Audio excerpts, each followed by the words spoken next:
नमस्कार दोस्तों, आप सभी का स्वागत है आपके अपने चैनल मानविन स्पीक्स पर। 2025-26 का बजट प्रस्तुत हो चुका है और उसमें बहुत सारी ऐसी घोषणाएं हैं जिसको लेकर मिडिल क्लास ने खुशी जाहिर करी है। तो इसका राजनीतिक प्रभाव भी होगा और इसका राजनीतिक प्रभाव इमीडिएट जो राज्य है चुनाव में, चाहे दिल्ली हो, आने वाला राज्य बिहार हो, सब पर पड़ने वाला है। और बिहार के लिए तो बहुत सारी राजनीतिक घोषणाएं भी हुई हैं। इस बजट का राजनीतिक तौर पर क्या प्रभाव पड़ेगा और इसको कितना सही से पेश किया गया है और इसकी मैसेजिंग क्या है सरकार की तरफ से, उस पर आज चर्चा करते हैं। वित्त मंत्री निर्मला सीतारमण आई और उन्होंने पूरा भाषण तैयार किया। स्टार्टिंग में ऐसा लग रहा था कि पूरी तरह से ये बिहार को डेडिकेटेड बजट है और हो सकता है कि जो टैक्स की छूट की उम्मीदें मिडिल क्लास लगाए बैठा है सरकार से, वो ना मिले। पर जैसा कि भाषण का अंतिम समय बीता, वित्त मंत्री निर्मला सीतारमण ने जो मिडिल क्लास को छूट है वो 12 लाख कर दी, जो कि पहले 7.5 लाख हुआ करती थी। और उन्होंने टैक्स स्लैब में भी कुछ कुछ चेंजेस बताए हैं, जिससे कि जो मिडिल क्लास को उम्मीदें थी कि भाई उनको इतना टैक्स देने के बाद बावजूद कुछ मिलता नहीं है और सरकार सिर्फ या तो ऊपर वालों के लिए सोचती है और या तो जो पिछड़े हैं उनके लिए सोच रही है। कोई भी ऐसा काम सरकार की तरफ से नहीं दिखाई दे रहा था जो कि मिडिल क्लास के लिए होता हो। स्पेशली टैक्स को लेकर तो बहुत ही ज़्यादा आउटरीच मीडिया में भी आपको सुनाई देने को मिलता है। जो आप सोशल मीडिया पे प्रतिक्रिया देखते हैं तो आपको उसमें समझ में आता है कि मिडिल क्लास सरकार से कहीं ना कहीं इस बात से बहुत नाराज है कि उनके लिए चाहे कोई भी बजट हो, उनमें कुछ नहीं होता है। अगर आप पिछली बार 7.5 लाख आपने जब किया था तो उतना ज़्यादा उसको पॉजिटिवली नहीं लिया गया। हालांकि चुनाव का रिजल्ट आप समझ सकते हैं कि 2024 की लोकसभा चुनाव का रिजल्ट ऐसा था जिसमें कि इतना नुकसान भी बीजेपी को नहीं हुआ। ऐसा नहीं था कि वो सरकार में नहीं आए, वो सरकार में आए और 10 साल की सरकार चलाने के बाद आए, तो उसका भी प्रभाव था। पर ये जो बजट आया है उससे मिडिल क्लास की सारी उम्मीदें जो थी वो लगता है पूरी होती दिखाई दे रही हैं। इसका अंदाज़ा आप उनके रिएक्शन से ही लगा सकते हैं। सब बहुत ही ज़्यादा खुश हैं क्योंकि किसी को ये उम्मीद नहीं थी कि जो छूट होगी वो 12 लाख तक जाएगी। लोग उम्मीद लगा रहे थे कि 10 लाख तक की छूट सरकार देने को तैयार है, क्योंकि अब सरकार को इस बात का डर सता रहा है कि इकोनॉमी थोड़ा स्लो डाउन की तरफ जा रही है और आपके ग्रोथ के नंबर अच्छे नहीं आ रहे हैं।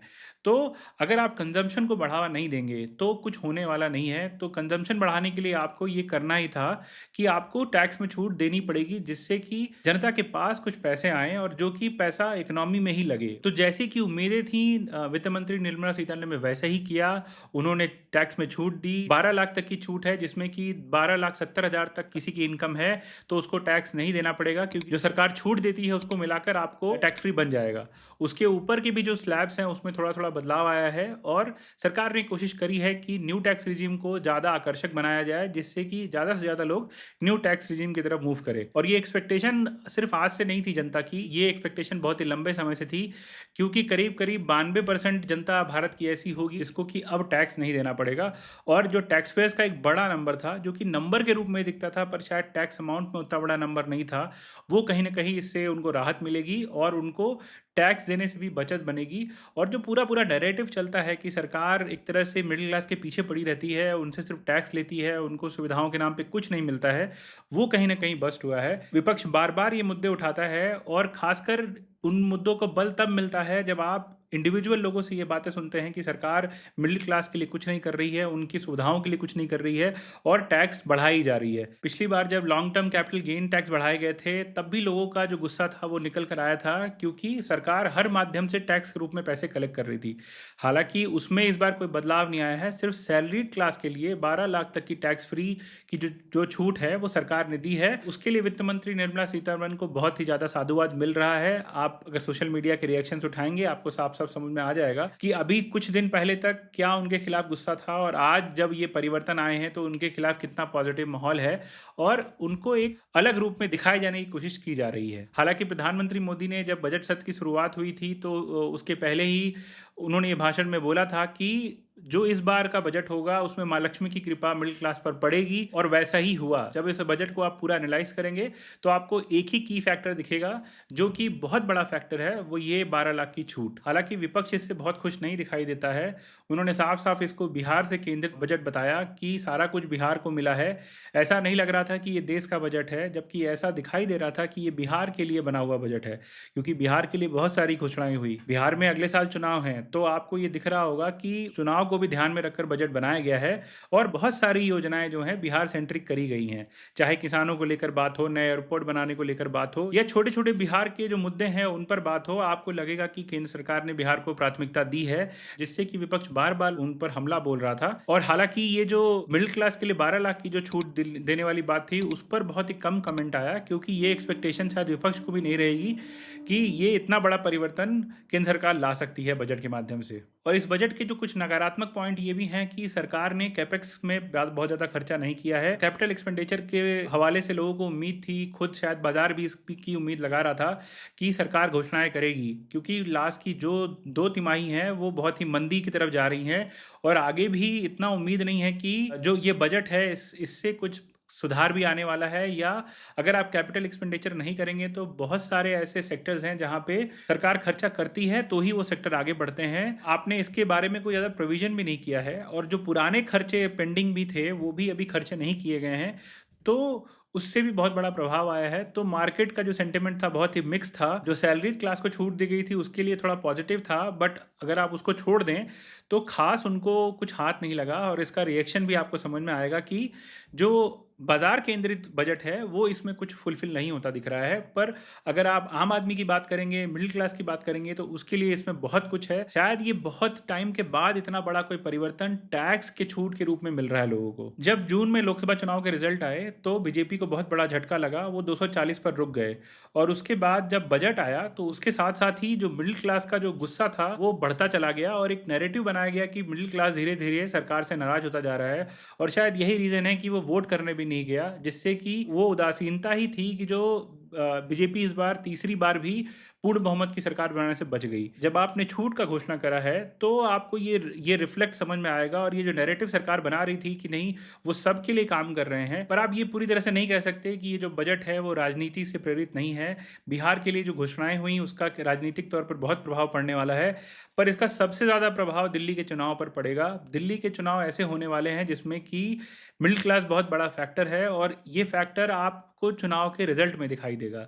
अगर मिडिल क्लास बीजेपी की तरफ शिफ्ट होता है तो आप देखेंगे कि जो चुनाव के रिजल्ट हैं पूरी तरह से पलट सकते हैं और ऐसा भी हो सकता है कि बीजेपी की सरकार बन जाए।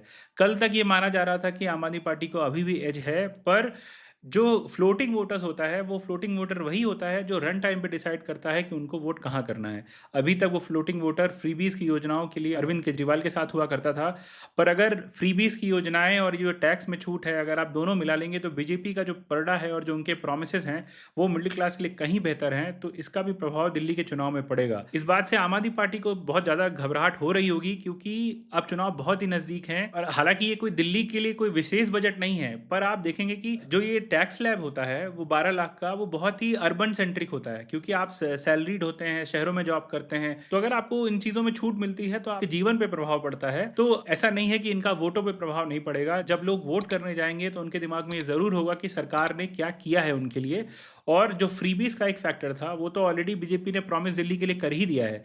तो आप ये भी देख रहे होंगे कि अब जनता के पास चूज करने के लिए बेटर ऑप्शंस हैं। अगर पहले ये था कि अरविंद केजरीवाल की ईमानदारी और उनकी पार्टी का पूरा जो स्ट्रक्चर था वो ऐसा था कि सब अपने आप को आम आदमी बताने में ही लगे रहते थे, पर उसके बाद से चाहे वो शीश महल का मुद्दा हो, घोटालों की बात हो, आम आदमी पार्टी अब एक रेगुलर राजनीतिक पार्टी दिखाई देती है और अरविंद केजरीवाल भी एक रेगुलर राजनेता ही दिखाई देते हैं, कुछ अलग नहीं रहा उनमें। तो तब आपको फैक्टर समझ में आएगा कि फिर तो आप राजनीतिक तौर पर क्या कर रहे हैं और जनता के लिए क्या कर रहे हैं, वही बचा। तो वहाँ पे अगर इस छूट को भी मिला लेंगे तो बीजेपी कहीं बेहतर दिखाई देती है। हालांकि क्या रिजल्ट आएंगे ये तो 8 तारीख को पता चलेगा, पर इसका प्रभाव दिल्ली पे ना पड़े ये बहुत ही मुश्किल है। और आप देखेंगे कि रिजल्ट में इसका प्रभाव निश्चित तौर पर पड़ने वाला है। बिहार में भी चुनाव है तो बिहार के लिए भी बहुत सारी योजनाएं लाई है सरकार। बिहार में एनडीए गठबंधन मजबूत है और बहुत दिनों से सरकार में है, तो उनको कुछ नया ही लेकर आना था क्योंकि आपके पास कोई और चारा नहीं है। तो नीतीश कुमार केंद्र से क्या लेकर आ सकते हैं वो उन्होंने दिखा दिया और वो किसी भी हद तक बीजेपी को भी दबा सकते हैं और बीजेपी को मजबूर कर सकते हैं कि केंद्रीय बजट में बिहार सेंट्रिक घोषणाएं हों, बिहार सेंट्रिक बजट आए। तो ये तो जरूर रिफ्लेक्ट होता है कि अगली बार चुनाव है तो बिहार का बिल्कुल पूरी तरह से ध्यान दिया गया है। और शायद यही आलोचना का सबसे बड़ा कारण है कि इतनी आलोचना बीजेपी की हो रही है कि आप चुनाव को लेकर ही सारा बजट बनाते हैं। पर इस बार एक एडवांटेज उनके साथ यही है कि इन्होंने मिडिल क्लास को भी साथ में लेने की कोशिश करी है, जिसका कि इफेक्ट आपको बिहार में भी दिखाई देगा और आगे आने वाले चुनाव पर भी दिखाई देगा। विपक्ष भले इसकी कितनी भी आलोचना कर ले, पर जो नैरेटिव बिल्डिंग है वो सरकार ने कर दी है। अब सरकार के मुद्दों के पीछे विपक्ष चलेगा, तो ये कहीं ना कहीं एक बड़ा परिवर्तन आने जा रहा है। तो जो बजट 2026 है सिर्फ एक आर्थिक बजट नहीं है, इसके बहुत ही सारे राजनीतिक प्रभाव भी हैं और भारतीय जनता पार्टी की भविष्य की राजनीति पे बहुत ही ज़्यादा फर्क पड़ने वाला है। और अभी तो एक वीक के अंदर आप देख रहे होंगे कि जो टैक्स रिफॉर्म के लिए सरकार एक नया कानून लेके आ रही है, उसकी भी घोषणा हो चुकी है। तो आप उसमें क्या परिवर्तन लाएंगे, तो उससे भी बहुत सारी चीज़ें क्लियर होंगी। तो इसका राजनीतिक भी बहुत महत्व है, आर्थिक महत्व तो है ही है। भले किसी को निराशा हाथ लगी हो, किसी को आशा का पूरा अंबार लगा हो, पर ये बजट बहुत ही पॉजिटिव रूप में लिए जा रहे हैं। आपको ये बजट कैसा लगा और आपको ये वीडियो कैसा लगा, आप ज़रूर कमेंट करके बताएं। आप सभी इसको ज़्यादा से ज़्यादा लोगों तक शेयर करें, लाइक करें, सब्सक्राइब करें। आप सभी का बहुत बहुत धन्यवाद। नमस्कार।